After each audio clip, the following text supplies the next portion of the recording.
तो कहानी के शुरू में हमें दो बच्चों को दिखाया जाता है जिनका इस दुनिया में कोई भी नहीं था। एक आदमी इन बच्चों को खरीद कर अपना गुलाम बना लेता है, जिसके बाद इनकी जिंदगी में और भी ज्यादा मुश्किलात आ चुकी थी। इनकी जिंदगी गुजर तो रही थी पर बहुत ज्यादा इन पर जुल्म किया जाता था। इनसे वो आदमी हर किस्म का काम करवाता था। उन दोनों बच्चों की जिंदगी मुश्किल तो थी पर दोनों एक दूसरे का ख्याल रखते थे और उनके ख्वाब सोच सब एक जैसी थी और बड़े होकर एक अच्छा जनरल बनना चाहते थे। ये लकड़ियां काटते और उन्हें जमा करते थे, फिर जिसके बाद वो उन्हीं लकड़ियों से लड़ने की प्रैक्टिस करते और कई सालों से वो एक साथ ट्रेनिंग कर रहे थे। वो लड़ने की प्रैक्टिस इसलिए करते थे ताकि वो एक अच्छा सिपाही बन सके और अपनी लकड़ी से बनी हुई तलवारों का इस्तेमाल भी बहुत अच्छी तरह से करने लगे थे। एक दिन जब वो ट्रेनिंग कर रहे थे तभी वहाँ पर एक जनरल आ जाता है जो इन दोनों को लड़ते देखता है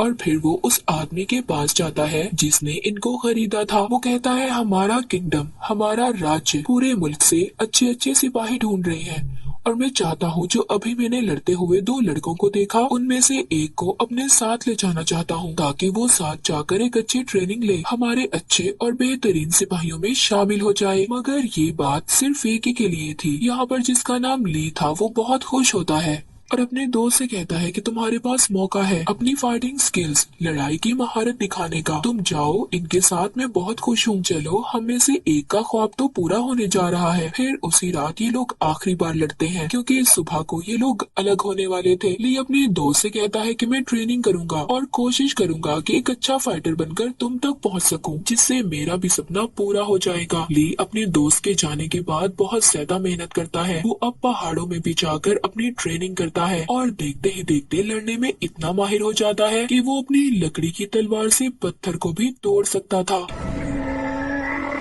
एक दिन जब ली अपनी झोपड़ी में आराम कर रहा था तभी उसका दोस्त इसके पास आता है जिसकी हालत बहुत खराब थी। वो मरने ही वाला था। उसका दोस्त बताता है कि किंग के भाई ने उन्हें मारने की कोशिश की और जब किंग के भाई के साथी किंग को मारने आए तो उन लोगों ने मुझे वहाँ का राजा समझकर मुझ पर हमला कर दिया। ली का दोस्त मरते हुए उसे एक नक्शा देता है। कहता है इस नक्शे की मदद से तुम आगे गांव में जाओगे जहाँ पर तुम्हें आर्मी मिलेगी जो तुम्हें एक फाइटर बनने की ट्रेनिंग देंगे। इतना कहकर उसका दोस्त मर जाता है। ली अपने दोस्त की बात सुनते ही गांव की तरफ भागने लगता है जहाँ पर रास्ते में कुछ लुटेरे उसका रास्ता रोक लेते हैं। वहाँ पर ली की इतने सालों की ट्रेनिंग काम आती है। एक एक करके ली वहाँ पर सबको मार गिराता है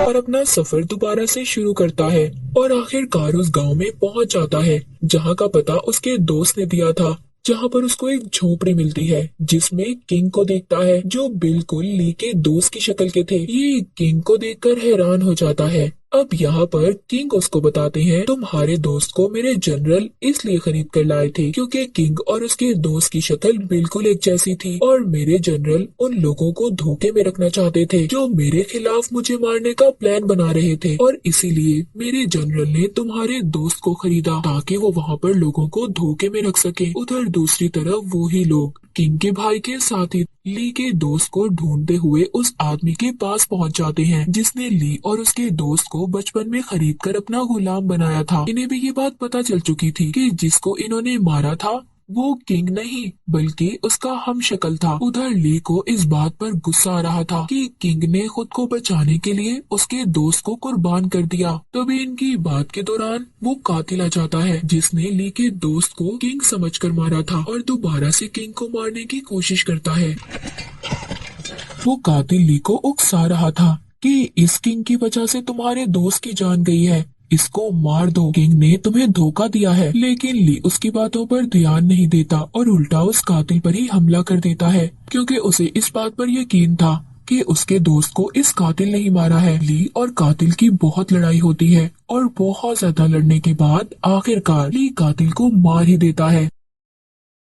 फिर किंग के पास जाता है मगर ली को अभी भी उस पर भी गुस्सा था क्योंकि वो ये समझता था कि उसके दोस्त की असल वजह ये किंग ही है। इसी किंग की वजह से उसके दोस्त की जान गई। पर किंग उसको कहते हैं तुम्हारे दोस्त ने जो खुद की कुर्बानी दी वो पूरे किंगडम, पूरे राज्य के लिए था। किंग बताते हैं कि मेरा जिंदा रहना जरूरी था क्योंकि मैं चाहता था कि मेरे किंगडम, मेरे राज्य की ताकत मेरे पास ही रहे, मेरे भाई के पास न जाए जो बहुत बुरा और जालिम इंसान है। और अगर ऐसा होता तो पूरा किंगडम तबाह हो जाता। किंग ली से कहते हैं कि एक अच्छी आर्मी को बनाने में क्या तुम मेरी मदद करोगे ताकि मैं अपने भाई को मार सकूं और तुम्हारे दोस्त की मौत का बदला भी ले सकूं। दूसरी तरफ हमें किंग के भाई को दिखाया जाता है जिसको बहुत गुस्सा आ रहा था और इसी वजह से वो बहुत ज्यादा परेशान था। वो अपने लोगों को ये हुक्म देता है कि किंग यानी कि उसके भाई को मारने के लिए और ज्यादा आर्मी को भेजें। उधर किंग जब ली के साथ जंगल में थे तभी उन पर एक आदमी जहरीली सुइयों से हमला कर देता है, मगर ली भी उस आदमी पर हमला करता है, उससे बहुत लड़ता है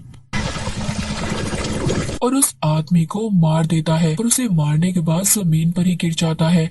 ली बेहोश हो गया था क्योंकि एक जहरीली सुई उसे भी लग गई थी, पर उसकी खुशकिस्मती ये थी कि किंग उसको बचा लेते हैं और उसकी उस वक्त तक देखभाल करते हैं जब तक वो ठीक नहीं हो जाता। एक दिन बहुत सारी आर्मी इनके पास आती है जिन्हें दोनों देखकर डर जाते हैं, पर बाद में इन्हें पता चलता है कि ये तो उसी जनरल के सिपाही थे जिसने ली के दोस्त को खरीदा था। वो किंग का खास आदमी था और अपनी वफादारी की अभी भी कसम खाता है कि उसने किंग से कोई गद्दारी नहीं की। और फिर वो किंग से ये वादा करता है कि वो उन्हें उनका रॉयल थ्रोन, उनका कीमती पत्थर उन्हें वापस दिलवाने में उनकी मदद करेगा। उधर किंग का भाई जो अभी तक किंग को मारने में कामयाब तो नहीं हो सका था, पर फिर भी वो अपनी सारी आर्मी के सामने ये ऐलान कर देता है कि वो अब पूरे किंगडम का राजा है, इसीलिए वो किंग को भी मारना चाहता था। दूसरी तरफ किंग बहुत दुखी थे क्योंकि उनकी आर्मी उनके भाई की आर्मी से बहुत कम थी, इसी तरह वो उनका मुकाबला नहीं कर पाते। अब किंग का जनरल